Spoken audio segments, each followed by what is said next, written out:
దేవుని పరిశుద్ధ నామములు మొదటిగా దేవాతి దేవుని స్తుతిస్తూ కూడి వచ్చిన వారందరికీ ప్రభు పేరిట వందనాలు తెలియజేస్తున్నాను.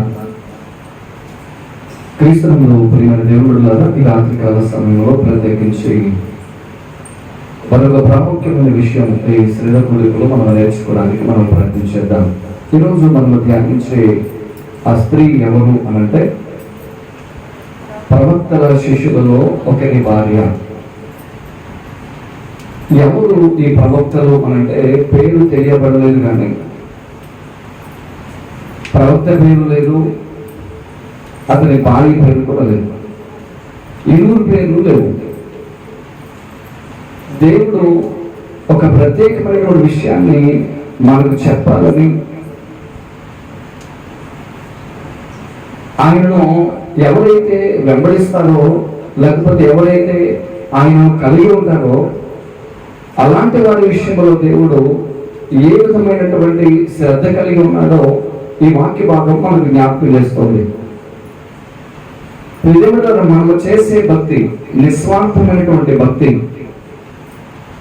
ఖచ్చితంగా ఒకరోజు మనకు ప్రతిఫలాన్ని ఇస్తుంది అనే విషయాన్ని మాత్రం మనం మర్చిపోకూడదు. అదే విషయాన్ని ఈ వాక్య భాగం మనకు తెలియజేస్తుంది. ప్రవక్త పేరు లేదు, అతని భార్య పేరు లేదు, కానీ నిస్వార్థమైనటువంటి భక్తి జీవితాన్ని మనం కలిగి ఉన్నప్పుడు దేవుడు మన నిస్వార్థమైనటువంటి భక్తి జీవితాన్ని బట్టి తగిన కాలంలో ఆయన మనకు మేలు చేయవాడు అని మాత్రం ఈ భాగం మనకు తెలియజేస్తుంది. ప్రాముఖ్యంగా ఒక విధంగా పేతురు యేసు ప్రభువుని అడుగుతాడు, ప్రభువా, సమస్తమును విడిచి నేను వెంబడిస్తున్నాను కదా, మాకేం ప్రయోజనం, మాకేం లాభము అనేటువంటి మాట. క్రీస్తునందు పేరున దేవుడు ఆయన వెంబడించే వారికి గొప్ప ప్రతిఫలము దాచుంచేవాడు. పనివాడు జీతానికి పాత్రుడు అని సెలవిచ్చినటువంటి ప్రభువు మనం చేస్తున్నటువంటి నిస్వార్థమైనటువంటి భక్తికి ఒక దినమున ప్రతిఫలం ఇచ్చేవాడు. ఆయన మనలో విడిచిపెట్టేవాడు కాదు, ఆయన మనల్ని మర్చిపోయేవాడు కాదు. ఆ భాగము ఈ వాక్య భాగంలో ఈ భాగాన్ని మనం పరిశీలించినప్పుడు మనం కలిగి ఉండవలసినటువంటి నిరీక్షణ, మనం కలిగి ఉండవలసినటువంటి భక్తి జీవితాన్ని ఈ వాక్య భాగం మనకు తెలియజేస్తుంది. మనము ఎలాంటి పరిస్థితుల మధ్య ఉన్నా మన ప్రతి పరిస్థితికి కూడా ఆయన మనకు చాలిన వాడు అనేది ఈ వాక్య భాగం మనకు తెలియజేస్తుంది. ఎలాంటి పరిస్థితుల మధ్య మనం వెళుతున్నా ఆయనను కలిగిన మనం, ఎలాంటి పరిస్థితుల మధ్య మనం ఉన్నప్పటికీ కూడా ఆయన ఆ పరిస్థితులకు చాలిన వాడు. ఒకసారి ఈ భాగంలో మనం చూస్తే ప్రవక్త శిష్యుని భార్య. ఈ ప్రవక్త ఎవరు అంటే కొందరి పండితుల అభిప్రాయము, యెజబెలు ఇశ్రాయేలు ప్రవక్తలను చంపుతూ ఉండగా ఓబద్య అనేటువంటి వ్యక్తి కొంతమందిని గుహలో దాచిపెట్టాడు.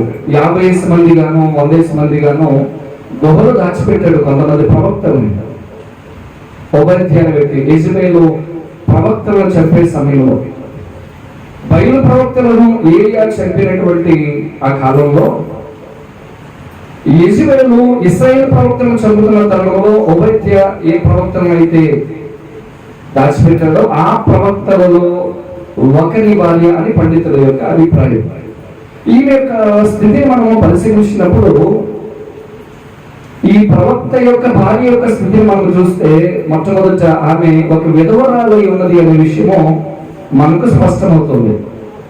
మనం చదివినటువంటి భాగంలో మొదటి మాటలు మాట చూడండి ఒకసారి. అంతట ప్రవక్తల శిష్యులలో ఒకరి భార్య, నీ దాసుడైన నా పెళ్లికి చనిపోయాను, అతడు యెహోవా యందు భయభక్తులు గలవాడై ఉండనని నీకు తెలిసినది. క్రీస్తునందు ఈ వాక్య భాగము స్పష్టంగా తెలియజేస్తుంది. ఆమె ఒక విధవరాలు. ప్రతిలో తన భాగస్వామిని కోల్పోయింది, తన భర్తను కోల్పోయింది. అయితే ఆమెకు 2 కుమారులు ఉన్నారు. ఒక విధవరాలుగా ఉంది, కుమారులు కలిగిన తల్లిగా ఉంది. అంటే కుమార్తెల తల్లి వేరు, కుమారుల తల్లి వేరు. కుమార్తెల తల్లి ఆందోళనతో, ఎందుకంటే ఆడపిల్లల్ని పెంచి చదివించకపోయినా ఒక ఇంటికి పంపాలి అంటే కొంత బాధ్యతతో ఉంది. పెళ్ళయింది అంటే బాధ్యత తీరిపోయినట్లుగా చాలా మంది అనుకుంటా ఉంటారు. పెళ్ళయింది అంటే ఆడపిల్లలకి ఒక రకంగా మగపిల్లల విషయంలో అనుకోవచ్చు, మగపిల్లలు పెళ్లి చేస్తే బాధ్యత తీరింది అని అనుకోవచ్చేమో, కానీ ఆడపిల్లల విషయంలో మాత్రం పెళ్ళయింది అంటే బాధ్యత ఇంకా పెరుగుద్ది. ఎందుకనంటే పెళ్ళైన తర్వాతే అసలైనటువంటి కథ. మాటలు వచ్చేది, అంటే అవమానాలు వచ్చేది, అనుదినము కూడా ఆందోళన కలిగేది ఆడపిల్లకి వెళ్ళిన తర్వాతే. ఈమె 2 కుమారులు కలిగినటువంటి తల్లి, ఒక విధవరాలుగా ఉంది, 2 కుమారులు కలిగినటువంటి తల్లిగా ఉంది. అలాగే భక్తి కలిగినటువంటి వ్యక్తికి భార్య. ఇక వాడబడినటువంటి మాట మనం చూస్తే తన భర్త యొక్క స్థితిని గురించి ఆమె చెబుతుంది. తన భర్త ఎలాంటి వాడు అంటే భక్తి గల వాడై ఉండేనని నీకు తెలిసే ఏమది అంటది. భక్తి కలిగినటువంటి వాడు తన భర్త. విధవరాలుగా ఉంది, కుమారుడు కలిగిన తల్లిగా ఉంది, భక్తి కలిగిన వానికి భార్యగా ఆమె ఉంది. అయితే పిల్లల ఆమె గురించి మనం పరిశీలించినప్పుడు ఆమె ఎలాంటి స్థితిలో ఉంది అంటే ఆందోళనకరమైన పరిస్థితిలో ఉంది. ఆందోళనకరమైన స్థితి ఏంటి? ఆందోళన అంటే అప్పుల పాలైపోయింది. అప్పులు వచ్చి నీ కుమారుడు తీసుకుని వెళ్ళిపోతాడు. పిల్లలు తనకు ఎవరైతే అండా అని అనుకుందో వాళ్ళు తీసుకెళ్ళిపోతానంటాడు. అంటే దేవుడు నియమించిన ధర్మశాస్త్ర నియమంలో కూడా ఉంది. ఆ కుమారులు కానీ అంటే ఒకడు అప్పులు పాలైపోతే ఆ కుమారుడు కానీ భార్యను కానీ తీసుకెళ్ళి పని చేయించుకోవచ్చు. మళ్ళీ 50 సంవత్సరాల తర్వాత వాళ్ళని వాళ్ళ ఇష్టం వెళ్ళిపోతానంటే వాళ్ళని పంపేయచ్చు, లేదా నీ దగ్గరే బ్రతుకుతాం అనుకుంటే ఆయన దగ్గర ఉంచుకోవచ్చు 50 సంవత్సరాల తర్వాత. అదే సుమారు సంవత్సరం అని అంటారు. నియమం అది. ఆ నియమంలో చెప్పున అప్పుడు వాళ్ళు తీసుకెళ్ళి వెళ్ళిపోతారని అనుకుంటున్నటువంటి లేదా ఆ సమస్య ఆమెలోకి ఆమె దగ్గరకు వచ్చినప్పుడు ఆందోళనకరమైనటువంటి స్థితిలో ఆవేదనలో ప్రవక్త దగ్గరికి వచ్చింది ఆమె.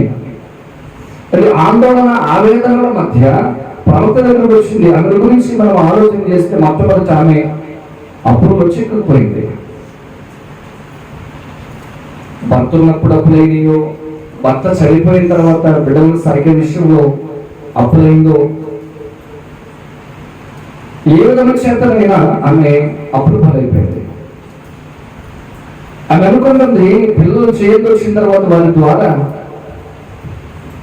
ఈ పరిస్థితులన్నీ మారుతాయి. ఆ పిల్లలు ఎదిగిన తర్వాత నా స్థితి మారుతుంది అని తన జీవితాన్ని గడుపుకోవడానికి అప్పులు చేసుకుంటూ వస్తా ఉంది. అప్పులు ఎక్కువైపోయి అప్పులు చిక్కుకుపోయింది. క్రీస్తునందు పిల్లగా ఈరోజు నా దేవుని వాక్యం సెలవుస్తుంది. అలాంటి స్థితిలో ఎవరున్నారు? కొన్నిసార్లు మనశ్శాంతి కోల్పోవడానికి కారణం కూడా అప్పులే. సమాధానాన్ని కోల్పోవడానికి కూడా కారణం అప్పులే. దేవుడు కదా ఈ అప్పుల కోపంలో కూలిపోయింది, అప్పులలో చిక్కుకుపోయింది. అలాంటి స్థితిలో ఈ రాత్రి ఎవరున్నా ఈ వాక్య భాగం స్పష్టంగా తెలియజేస్తున్నటువంటి విషయాలు. నీవు యథార్థమైనటువంటి భక్తి చేస్తే దేవుడు నేను మర్చిపోడు. యథార్థమైనటువంటి భక్తి జీవితాన్ని అనుసరించినప్పుడు తగిన కాలంలో ప్రభు నీకు ప్రతిఫలిస్తాడు అనే విషయము ఈ వాక్య భాగం తెలియజేస్తుంది. రెండో విషయాన్ని చూస్తే తనకు ఎదురైనటువంటి సమస్య విషయంలో ఆమె ప్రవర్తన వెతుక్కుంటూ వచ్చింది. తనకు ఎదురైనటువంటి సమస్య విషయంలో ప్రవర్తన వెతికింది. అంటే మన జీవితాల్లో ఎదురవుతున్నటువంటి సమస్యలకు పరిష్కారం లోకంలో వెతకకుండా దేవుని పాలన దగ్గర వెతకడం మనం నేర్చుకోవాలి. మన సమస్య ఏదైనా అనుకున్నది ఎప్పుడు సమస్య, కానీ ఈ రోజున ఒక సమస్య కాదు. ఈరోజు మనశ్శాంతి కోల్పోవడానికి, నెమ్మదిని కోల్పోవడానికి ఒక సమస్య కాదు. ఈ రోజున అనేక రకాలైనటువంటి సమస్యలు. నీవు ఎలాంటి సమస్య ఎదుర్కొంటున్నా, నువ్వు ఎలాంటి సమస్యలో నీవు ఉన్నా వాక్యం సెలవుస్తుంది నీవు ఆయన వెతుకు. ఆమె తన సమస్యలో ప్రవక్తను వెతికింది. ప్రవక్త భార్య ప్రవక్తను వెతికింది. అంటే సరైన వ్యక్తిని వాక్యం చెబుతుంది, యెహోవా మీకు దొరుకు కాలంలో ఆయన వెతకండి. మీరు వెతకవలసినటువంటి సరైన సమయం, మీరు ఎలాంటి పరిస్థితులలో ఉన్నా నీవు వెతకడానికి సరైన వాడైనా, సరైనటువంటి వాడైనా.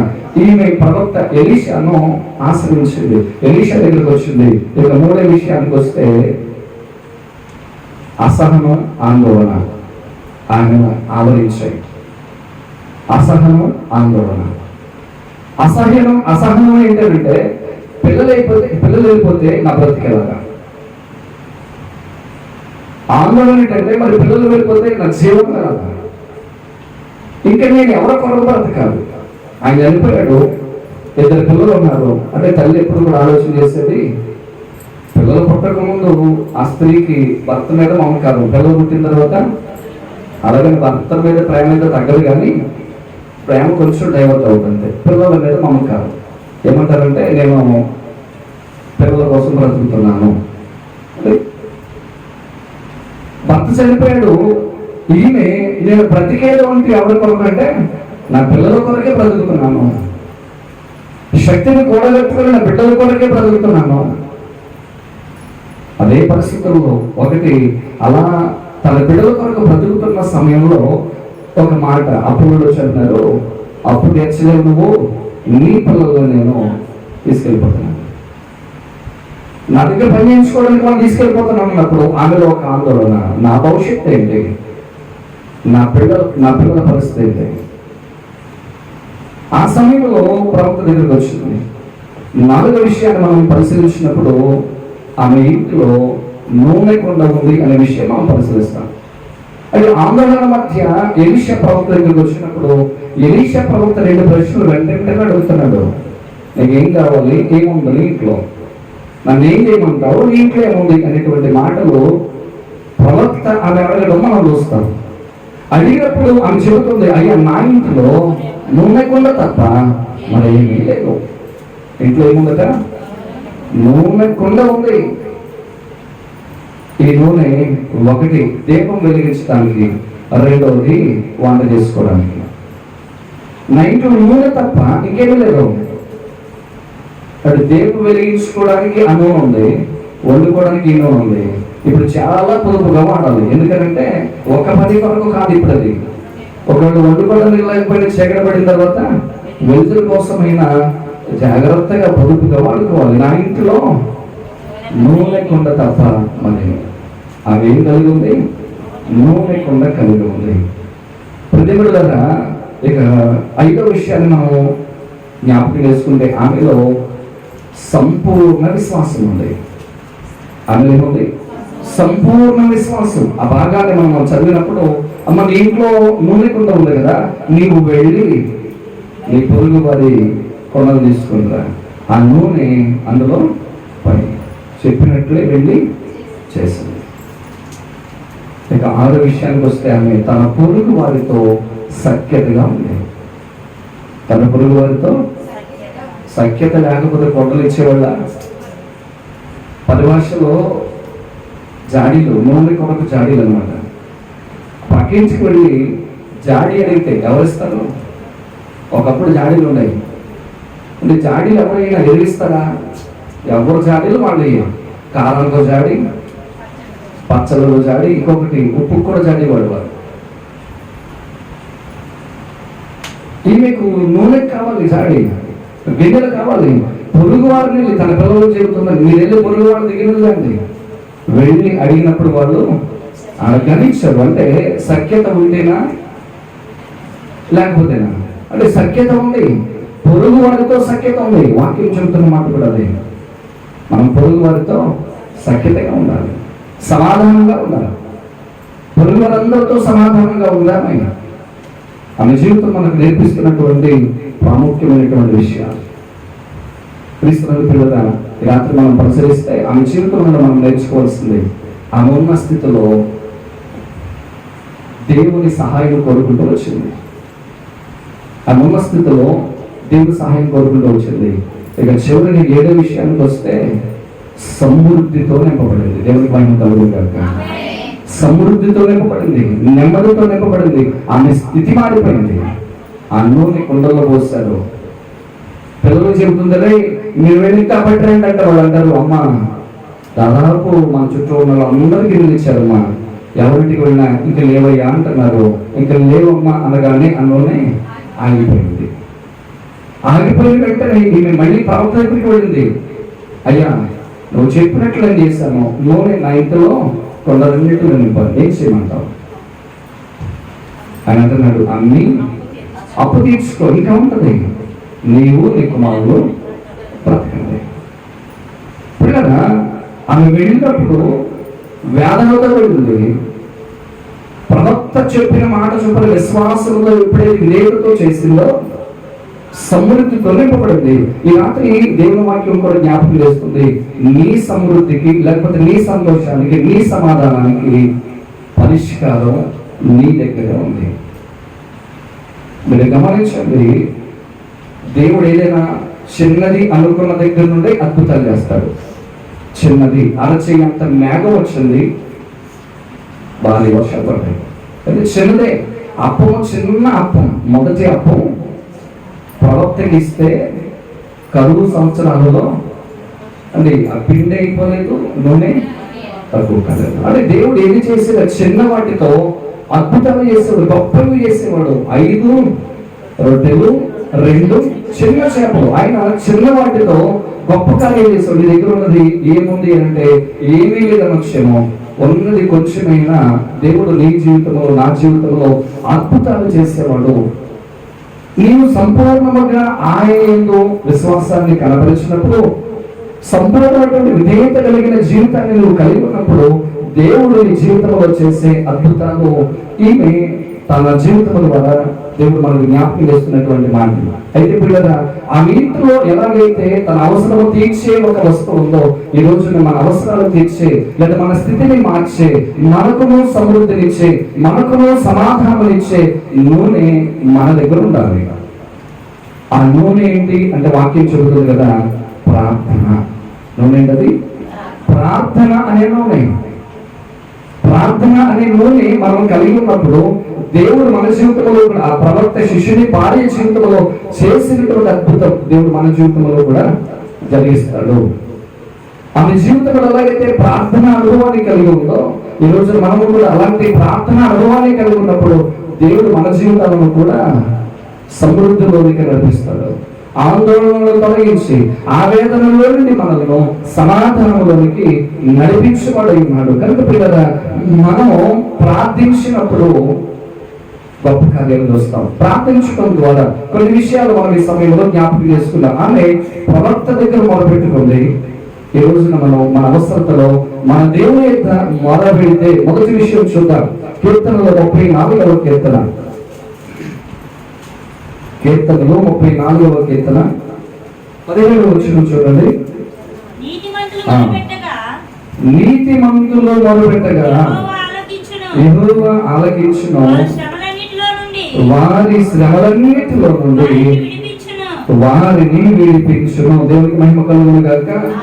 నీవు ఆయనకు మొదలుపెట్టుకున్నప్పుడు నీ అవసరతలో, నీ కొరతలో, నీ కొరలో, నీ సమస్యల మధ్య నీవు ఆందోళన చెందుతున్నటువంటి ఈ స్థితి యందు నీవు ఆయనకు మొదలుపెట్టినప్పుడు, అది ప్రార్థన చేస్తే దేవుడు నా ప్రార్థన వింటాడా అంటే ఆయన వింటాడు. కానీ ఎవరు ప్రార్థన వింటాడు అంటే హృదయంలో పాపం లేకుండా ప్రార్థన చేస్తే దేవుడు వింటాడు.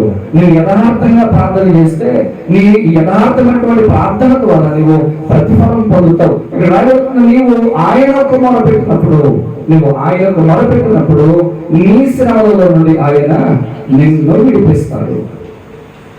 నీ శ్రమలో నువ్వు ఆయనకు మొరపెడితే, నువ్వు ఎలాంటి శ్రమ కలిగి ఉన్నా, నువ్వు ఎలాంటి కష్టంలో ఉన్నా నువ్వు ఆయనకు మొరపెట్టు, మనుషులకు నువ్వు చెప్పుకో. నీ శ్రమలో నువ్వు మనుషులకు చెప్పుకోకు. యోసేపు తనతో పాటు చెరసాలలో ఉన్నటువంటి పానదైవుని చెప్పుకున్నాడు తన కష్టం. యోసేపు చెరసాలలో ఉన్నప్పుడు ఆ పానదైవుని చెప్తున్నాడు, అయ్యా నీవు వెళ్ళినప్పుడు నన్ను గుర్తు చేసుకో, రాజుగారికి మా చరిత్ర అంతా వివరించి ఒకసారి నేను ఎలాంటి పరిస్థితుల్లో ఇక్కడికి వచ్చానో, నేను ఎలాంటి జీవితాన్ని జీవించానో ఒకసారి అక్కడికి వెళ్ళాక నేను జ్ఞాపకం చేసుకుని తన కష్టాన్ని ఎవరికి చెప్పాడు అంటే చెరసాలలో పానదాయుని పెట్టాడు. చెప్పాడు. ఏం చేశాడు అతడు? వెళ్ళి మర్చిపోయాడు, బయటికి వెళ్ళాడు మర్చిపోయాడు. అంటే నీ స్థితి, నీ పరిస్థితి దేవుడికి చెప్పుకున్నప్పుడు తెలియదా అంటే ఆయన తెలుసు. కాకపోతే అడుగుడి నోరే కాదు, అడుగు వారికి ధారాళంగా ఇచ్చేవాడు ఆయన. పరిశుద్ధాత్మ మరీ నిశ్చయంగా ఇస్తాను అని ప్రభువు చెప్పినటువంటి మాట. కనుక నీవు నీ శ్రమలో నువ్వు ఆయనకు మొదలుపెట్టినప్పుడు, నీ కష్టములో నుండి, నీ శ్రమలన్నిటిలో నుండి ఆయన నిన్ను విడిపిస్తాడు. యోసేపు తన కష్టముల నుండి విడిపించినట్లుగా ఇక మళ్ళా చెరసలను బయటకు వచ్చాక మళ్ళీ అతను చెరసలలోకి వెళ్ళినట్లు కానీ, అతని మీద నిందలు పడ్డట్టు కానీ, అవమానాలకు అప్పగించబడినట్లు కానీ మళ్ళీ మనము చూడం. అంటే దేవుడు మన మొర వింటే, దేవుడు మన ప్రార్థన అలగిస్తే, దేవుడు మన జీవితంలో ఆ శ్రమలలో నుండి మనలను విడిపించేవాడు. ఇక రెండో విషయాన్ని చూస్తే 50వ కీర్తన 15వ చరణం చూడండి. 50వ కీర్తన 15వ చరణం. ఆపత్కాలమున నీవు నన్ను గూర్చి మొరపెట్టుము, నేను నిన్ను విడిపించదను. క్రీస్తునందు పిల్లల, నీవు నన్ను గూర్చి మొరపెట్టు, ఆపదలో నుండి నేను నిన్ను విడిపిస్తాను. అంటే నీవు ఎలాంటి ఆపద మధ్య ఉన్నా, ఆపదలన్నిటిలో పెద్ద ఆపద ఏది అంటే ఏం చెప్తాం మనం? ఆపదలన్నిటిలో పెద్ద ఆపద ఏది అంటే ఏం చెప్తాం? అప్పుల, కన్నీర, ఇంట్లో సమస్యల, బిడ్డల, భర్త, అత్త, తల్లి, ఎవరు? ఆపదలన్నిటిలో ఏది నీకు పెద్ద ఆపద అంటే అమ్మా అప్పుడు కాదు, ఇంట్లో కాదు, మరణం. అన్నిటికంటే పెద్ద ఆపద ఏంటంటే మరణం. అంటే మరణం అనేది ఒకవేళ వస్తే, నీకు మరణం వస్తుంది అని అంటే దాని కొరకు, దాన్ని తప్పించుకోవడానికి ఎంతైనా కష్టపడతావు, ఎంతైనా ప్రయాసపడతావు. నీ శక్తికి చాలకపోయినా అని దానితో పోరాడటానికి ప్రయత్నం చేస్తావు. అన్నిటికంటే పెద్ద ఆపద మరణమే. వాక్యం సరిస్తున్నటువంటి మాట, నీవు ఆపదలలో ఆయనకు మొదలుపెట్టినప్పుడు నిన్ను ఆపదలలో విడిపిస్తాడు. హిజ్కియా ఆపదలోనే మొదలుపెట్టాడు. ఏ ఆపద అంటే ప్రవక్త ద్వారా ప్రభువే చెప్పాడు, నువ్వు బ్రతకము, నీ ఇల్లు చక్కబెట్టుకోని. అది ఆ ఆపదలో అతను చేసిన పని ఏంటంటే వెంటనే గోడకట్టు ముఖము తిప్పి యెహోవాకు ప్రార్థన చేసిన మొదలుపెట్టాడు. తన ఆపదలో యెహోవాకు మొదలుపెట్టగా ఏ ప్రవక్త ద్వారా నువ్వు బ్రతకవు అని ప్రభువు సమాచారం ఇచ్చాడో, అంటే మళ్ళా వెంటనే ఆ ప్రవక్తను తన ఇంటికి పంపించి 15 సంవత్సరంలో నీ ప్రార్థన వినబడింది, ప్రభు నీకు 15 సంవత్సరంలో ఆయుష్ ఇచ్చాడు. దేవుడికి మహిమ కలుగునుగాక. రాత్రి వాక్యంలో సెలవిస్తున్నాం కదా, నీవు ఆయనకు మొదలుపెట్టు. నువ్వు ఆయనకు మొదలుపెట్టినప్పుడు ఆయన నీ ఆపదలన్నిటిలో నుండి ఆయన నేను విడిపించేవాడు. ఇక మూడో విషయాన్ని చూస్తే ద్వితీయోపదేశకాండము 26వ అధ్యాయము 7వ వచనం నుండి 9వ వచనం వరకు ఒకసారి మనం చదువుతున్నాము. మనము మన పితరుల దేవుడైన యెహోవాకు మొరపెట్టినప్పుడు యెహోవా మన మొరను విని మన బాధను, ప్రయాసమును, మనకు కలిగిన హింసను చూచెను. అప్పుడు యెహోవా బాహుబలము వలనను, చాపిన చేతి వలనను, మహాభయము వలనను, సూచక క్రియల వలనను, మహత్కార్యముల వలనను ఐగుప్తుల నుండి మనలను రప్పించి ఈ స్థలమునకు మనలను చేర్చి పాలు తేనెలు ప్రవహించి దేశమైన ఈ దేశమును మనకిచ్చెను. దేవునికి మహిమ కలుగునుగాక. నీవు ఆయనకు మొదలుపెట్టినప్పుడు, ఇప్పుడు గొప్ప సాక్ష్యం ఇది. ఈ రోజు మనము ఈ పాలు తేనెలు ప్రవహించి దేశంలో ఉన్నాము అని అంటే ఆ రోజు మనం చేసినటువంటి ప్రార్థన అంటున్నాడు. మనము ప్రార్థించినప్పుడు మన బాధను చూశాడు, మన ప్రయాసను చూశాడు, మన హింసను చూశాడు. నిజమైనప్పుడు నువ్వు మొదలుపెట్టు. నీ బాధ ఏదో, నీ ప్రయాసం ఏదో, నీవు పడే హింస ఏదో, నీవు ఎలా మానసికంగా హింసింపబడుతున్నావో, నీవు కృంగిపోవడానికి, నలిగిపోవడానికి ఏ సమస్య కారణమో, నీవు బాధపడడానికి, బాధ అనుభవించడానికి, ప్రయాసపడడానికి మూలమేందో ఎదిగినటువంటి ప్రభు వాటన్నిటిలో నుండి నిన్ను విడిపించువాడు. దేవుడికి మహిమ కలుగునుగాక. నీవు మొదలుపెట్టు. వాళ్ళంటున్నమాట అదే, మనము మొదలుపెట్టాం. దేవుడిని యెహోవాకు మనము మొదలుపెట్టగా మన ప్రయాసము చూశాడు ఆయన, మన బాధను చూశాడు ఆయన, మన హింసను చూశాడు. ఎవరు బాధ పెట్టారో నీకు తెలుసు, ఎందుకు ఎలా ప్రయాసపడ్డామో ఆయనకి తెలుసు. మనం ఎవరు హింసించారో మనం హింసించిన వారిని ప్రభువు విడిచిపెట్టాడా? మనల్ని ప్రయాసకు గురి చేసిన వారిని ప్రభువు విడిచిపెట్టాడా? మనల్ని బాధకు గురి చేసిన వారిని ప్రభువు విడిచిపెట్టాడా? ఆ స్థలంలో మనల్ని రప్పించలేదా? రాత్రి జ్ఞాపకం చేసుకున్నాం. మొదలుపెట్టినప్పుడు నీవు నీ దేవుడిని యెహోవాకు మొరపెట్టినప్పుడు ఆ ప్రవక్త శిష్యుని యొక్క ఆ ప్రవక్తకు మొరపెట్టింది. దేవుని ప్రతినిధిగా నిలిచిన ఎలీషాకు మొరపెట్టింది. ఇలా నీవు దేవునికి మొరపెట్టినప్పుడు, దేవునికి మొరపెడితే నీవు ఎలాంటి ఆపదలో ఉన్నావో, నీవు ఎలాంటి శ్రమలో ఉన్నావో నువ్వు ఆయనకు మొరపెట్టు, నిన్ను విడిపిస్తాడు. నీ బాధ నుండి, నీ ప్రయాసం నుండి, నీవు పడే హింస నుండి ప్రభువు నిన్ను విడిపించేవాడు. నీవు ఆయనకు మొరపెట్టినప్పుడు. ఇంకొక విషయాన్ని చూద్దాం. 4వ విషయం, కీర్తనలు 40వ కీర్తన 1-2 వచనాలు చూద్దాం. 40వ కీర్తన 1-2 చదవాలి చూడండి.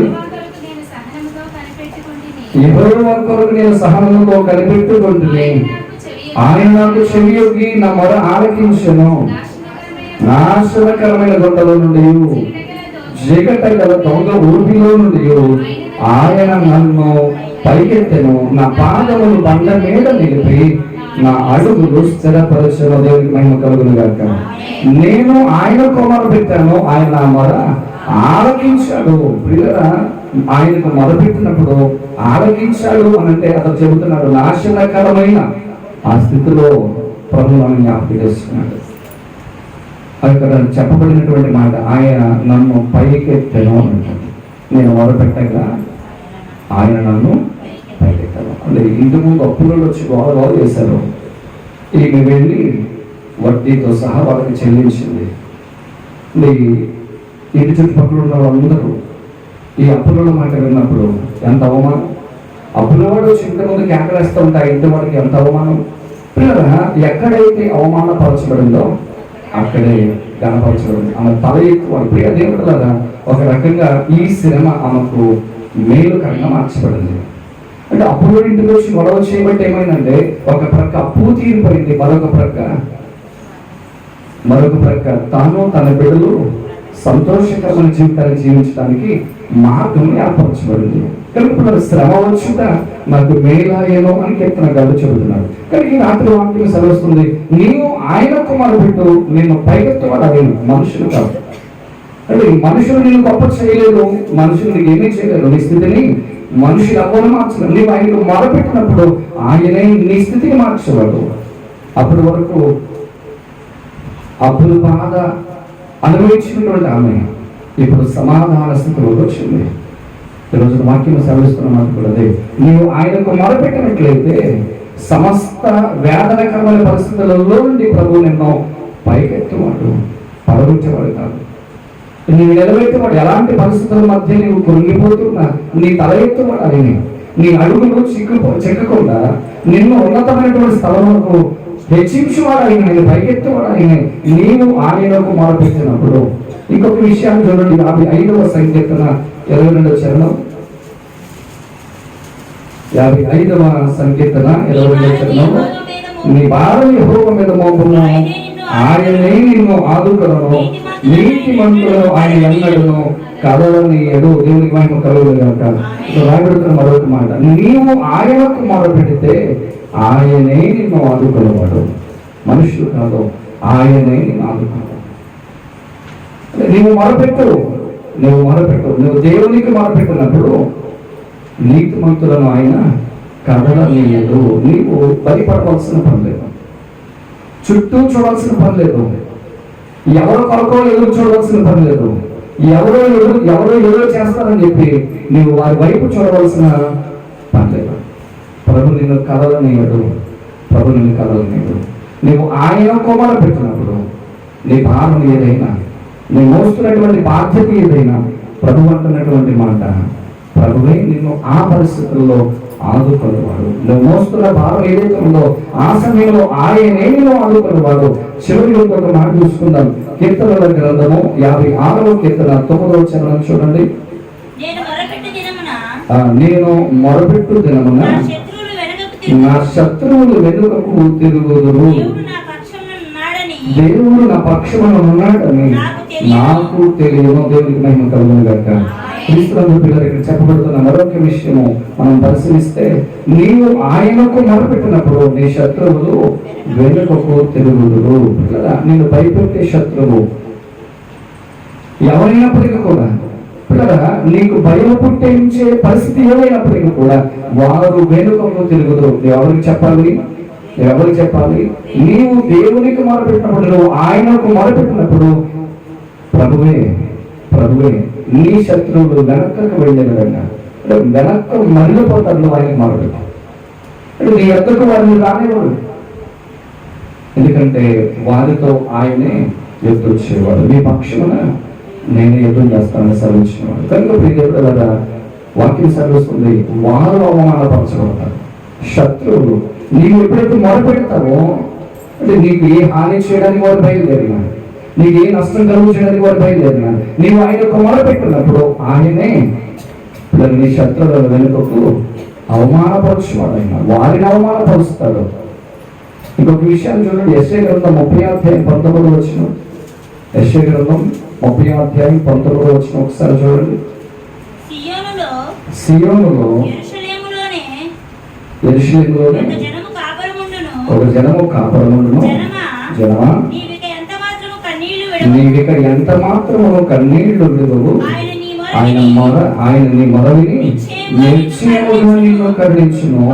ఆయన నీ మాట వినగానే నీకు ఉత్తరం ఇచ్చును. అంత అద్భుతమైనటువంటి మాట. నీ మాట వినగానే ఆయన నీకు ఉత్తరమిస్తాడు. నువ్వు మొదలుపెట్టు, నీ మాట వినగానే కార్యం ప్రారంభిస్తాడు. నువ్వు ఆయన చెప్పడంతో ఆయన కార్యం ప్రారంభిస్తాడు. నీవు మొదలుపెట్టిన మనకి రాబడుతుంది, నీ కన్నీళ్లు తొడవబడతాయి. ఎలాంటి కన్నీరుతో ఉన్నా, ఎలాంటి కష్టంతో ఉన్నా వాక్యం సెలవుస్తుంది, నీవు ఆయనకు మొదలుపెట్టు, నీ కన్నీళ్లు తొడవబడు. బహు దుఃఖాక్రాంతురాలై హన్నా ప్రార్థించింది. బహు దుఃఖాక్రాంతురాలై ప్రార్థించింది. దేవుడు తన కార్యముల ద్వారా తన కన్నీరు తుడిచాడు. వాక్యం సెలవుస్తుంది, నీవు ఆయనకు మొదలుపెట్టు. ప్రార్థించినప్పుడు, ఎవరు ప్రార్థించినప్పుడు కూడా వాక్యంలో నువ్వు మొదలుపెట్టిన నాడు ప్రభు ఖచ్చితంగా నీ కన్నీళ్లు తుడిచేవాడు. నీ కన్నీళ్లు తుడిచేవాడు ఆయన. కనుక పిల్లల, ప్రవక్త శిష్యుని యొక్క భార్య ప్రవక్త దగ్గరికి వచ్చే, ఎలీషా దగ్గరికి వచ్చే సమయానికి ఎంతటి బాధపడుతున్నటువంటి హృదయంతో కన్నీటితో వచ్చిందో, ఆయన చేసిన, దేవుడు చేసినటువంటి కార్యాన్ని బట్టి కన్నీరు తొలగబడింది. రోజున నీవు కూడా ఆయనకు మొదలుపెట్టినప్పుడు ప్రభువు నీ కన్నీరు తుడిచేవాడైనాడు. కనుక పిల్లల, మనము ఎలాంటి పరిస్థితులలో ఉన్నా ఆయన మనకు చాలినవాడు. ప్రవక్త శిష్యుని భార్య ఎలాగైతే ఆయన ద్వారా ఆదరణ పొందిందో, ఆయన ద్వారా ఏ రీతిగా సమాధాన స్థితిని పొందిందో, ఈరోజు మనము కూడా ఆయన ద్వారా అలాంటి సమాధాన స్థితిని పొందాలి అని అంటే కనుక ప్రాముఖ్యంగా చేయవలసింది ఆయన మనం ఆశ్రయించి మొదలుపెట్టినప్పుడు. కనుక పిల్లల, దేవుడి కార్యాలు చూడడానికి యథార్థమైన భక్తితో మొదలుపెడదాం. దేవుడి కార్యాలు చూద్దాం. అతి కృప పరిశుద్ధాత్మ దేవుడు మనందరికీ దయచేయను గాక.